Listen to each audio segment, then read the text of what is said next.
ToddYoungONLINE presents Young Tales. Tales for the young and the young at heart. Today's story: Bulfinch's mythology, King Arthur and his knights, the story of Sir Agrivain's treason. When the quest of the Holy Grail was ended and the vision faded from mortals' eyes, the knights who remained returned home changed men. Some had found peace, others only sorrow. And among them was Sir Lancelot du Lac, who had vowed before the Grail to turn his heart from earthly love. Yet when he saw Queen Guinevere again, the old fire kindled, and the vow was broken. For a time, joy returned to Camelot. The tournaments shone once more, the laughter of knights filled the halls. But envy has keen ears and sharper tongue. And among the fellowship were those who whispered, "I marvel that we all sit content while the most noble king is shamed before our eyes," said Sir Agrivain, low and bitter. "Sir Lancelot and the queen, their sin is known to all, but named by none." "Brother, hold thy tongue," said Sir Gawain sternly. "Speak not such poison before me. Whatever lies between them, I will not be part of thy counsel." "Nor I," said Sir Gareth. "Nor I," Sir Gareth said. "But I will," Sir Mordred said darkly. "I doubt thee not, Mordred," said Sir Gawain grimly, "for ever hast thou been prone to mischief." But Agrivain would not be silenced. "Fall of it what fall may," he said. Fall of it what may fall. Fall of it what fall may, he said. "I will reveal their treason to the king." Soon after, King Arthur entered the chamber. "What counsel is this?" he asked. "Nothing, my lord, but idle words that should die in the air," said Sir Gawain hurriedly. "Nay, my king, I will not hold my peace, for it is truth. Sir Lancelot dishonors thee with thy queen," said Sir Agrivain defiantly. "Peace, Agrivain, I will hear no slander without proof." But Agrivain's mind was set. He laid a trap to take the lovers unaware. By night, Sir Agrivain and Sir Mordred gathered 12 knights and came softly to the queen's chamber. Within, Lancelot and Guinevere spoke low together, words of sorrow more than joy, for both feared what might come. "Lancelot, the court grows cold to me," said Guinevere uneasily. "I feel eyes upon us, even in silence." "Fear not, my lady. I have faced death 100 times and never flinched. Yet for thy safety I would flee from kings themselves." "Rise, traitor knight! Come forth, for thou art taken in thy treason," said Agrivain, shouting. Lancelot sprang to his feet, his sword bare. He barred the door and cried aloud, "Who calls me traitor? I have been true to all save my own heart." And with that he burst through the door. 12 knights fell before him. Sir Agrivain he slew outright, and Sir Mordred fled, wounded and screaming. Then Lancelot escaped into the night. Guinevere was taken prisoner by the king. King Arthur sat long in sorrow. He loved both Lancelot and his queen, yet the law of the realm was clear.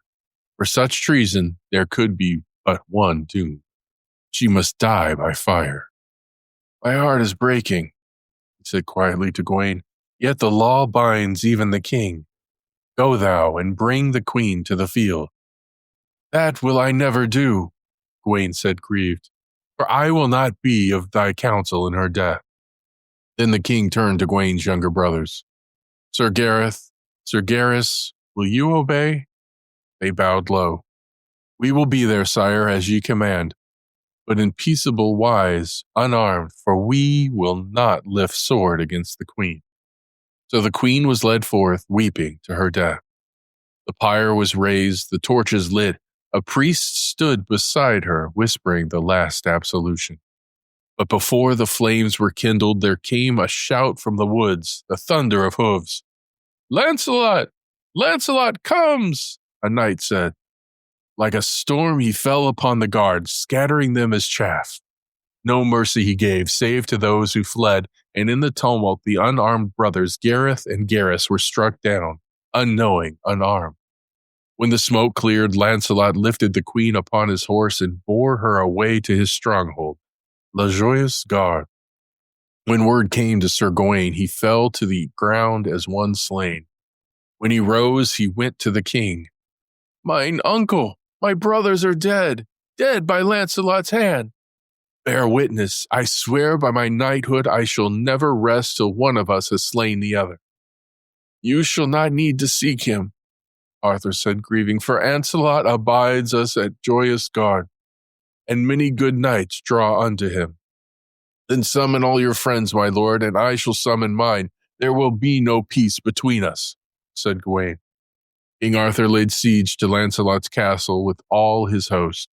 But Lancelot, loath to fight against his king, would not come forth. Weeks passed, and at last he spoke from the battlements. "My lord Arthur, all is in vain. Here you shall win no honor, but only grief. If I would, I could end this war swiftly." "Come forth, false knight, and prove thy words," Arthur said furiously. "God forbid I should strike at the king who made me a knight," said Lancelot. "Thou coward," Gawain shouted. "Thou didst slay my brethren unarmed. Come forth and pay thy debt in blood." Lancelot bowed his head. "Alas," he said, "that ever love should bring such ruin."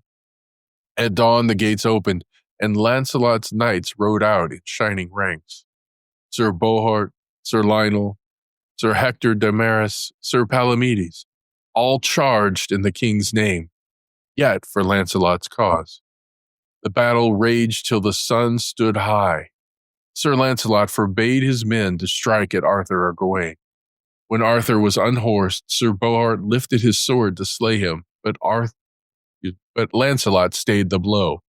"Touch him no more! I will never see that noble king slain or shamed." Then Lancelot lifted Arthur upon his own horse and said softly, "My lord, for God's love, cease this strife." And Arthur, seeing his mercy, wept, for he remembered the years of loyalty and love. Word of the war spread through all Christendom until it reached the ears of the Pope himself. He sent the Bishop of Rochester to command that peace be made, that Arthur take back his queen and Lancelot depart the realm. And so, after much sorrow, peace was declared for 1 year. Arthur received Guinevere again. Lancelot sailed for his own lands beyond the sea. There he ruled wisely, raising his friends to honor. Sir Bohort, Sir Lionel, Sir Hector, Sir Palomides, until his realm shone like another Camelot. Yet peace would not last. When the year was done, Arthur and Gawain crossed the sea with a mighty host, burning and destroying Lancelot's lands. Lancelot sent envoys for peace, but Gawain forbade it. At last he came before the walls and called aloud, "Come forth, false knight, traitor! Why hidest thou behind walls? Come out and face me if thou art still a man."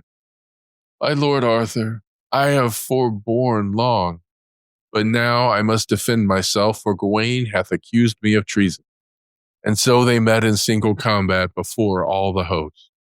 For hours they fought, neither gaining ground. But Gawain had a secret strength, a gift from a holy man, that made him thrice as strong until noon. So Lancelot bore the blows and shielded himself till the sun passed its height. Then, when Gawain's strength ebbed, Lancelot rose and struck a mighty blow that cast him to the earth. "Slay me now, traitor, for I shall fight thee again when I am whole." "I shall endure thee, Sir Gawain, by God's grace, but I will never strike a fallen knight." And he turned away, sorrowing. So ended the war between Lancelot and Arthur, a war born of love and pride, of faith betrayed and mercy unreturned. But even as the armies rested and buried their dead, a darker shadow moved upon the land. For word came from home that Mordred had seized the crown, and so the king turned back toward England to meet his fate. And here's where we end for today. Young Tales is produced and narrated by Todd Young from ToddYoungONLINE. If you enjoyed this, please like and subscribe and join us next time for another story. Thank you for your support.